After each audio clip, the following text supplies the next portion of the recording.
अनुभव हरभरा आमचा पातळ होता राम राम राम राम. एकंदरीत हरभरा चांगला आहे गाडीसाठी. आता आपण वाटलं तर आपण आपली गाडी आहे आणि 2-3 रिक्षा करू आपण आणि पाटलांचा ते हरभरा बघू त्या ठिकाणी जातो. म्हणजे तुम्हाला एक प्रत्यक्ष अनुभव जे आहे नुसतं इथं बोलबच्चन करून उपयोग नाही. लक्षात घ्या, मी एक शेतकऱ्याचा मुलगा आहे. कुठं जरी तुम्हाला नुसतं हे सांगायचं हे वापरा हे वापरा हे वापरा आणि निघून जायचं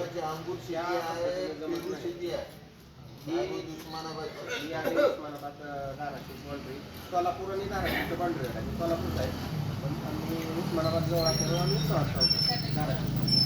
तर आमच्या इकडं म्हणजे कांदा असेल, द्राक्ष असेल, डाळिंब असेल, त्यानंतर ऊस मोठ्या प्रमाणात होतो, हरभरा होतो,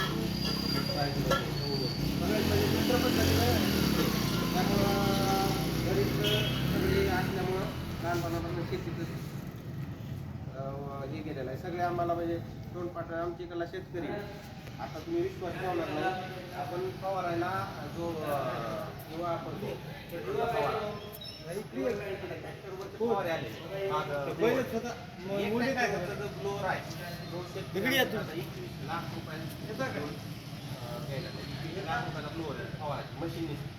ट्रॅक्टर वेगळा. लक्षात घ्या, त्याचं जे वैशिष्ट्य आहे आता ही कंपनीचं माहिती पण त्याचं जे वैशिष्ट्य आहे, जी पान असतं हिरवं, त्या हिरव्या पानावर पॉझिटिव्ह चार्ज असतो अधिककडं वजा त्याच्यातून जे मशिनीतून पाणी येतं फवाऱ्यात ते त्याच्यावर चार्ज असतो निगेटिव्ह वजा. मग ती वजा चार्ज जे आहे ना सगळा झाडाच्या तिथं हिरवं दिसते आपलं जाते म्हणजे त्याचं कवरेज चांगलं भेटते. प्रत्येक कोपरा पानाचा रिझल्ट मिळतो.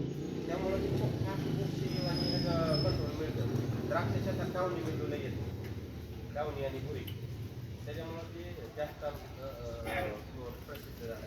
आणि दुसरं म्हणजे जे कॅप्सूल तुम्ही खाता लांब द्राक्ष त्याला जिब्रेलिक ॲसिड मारावं लागतं. त्याला जर ते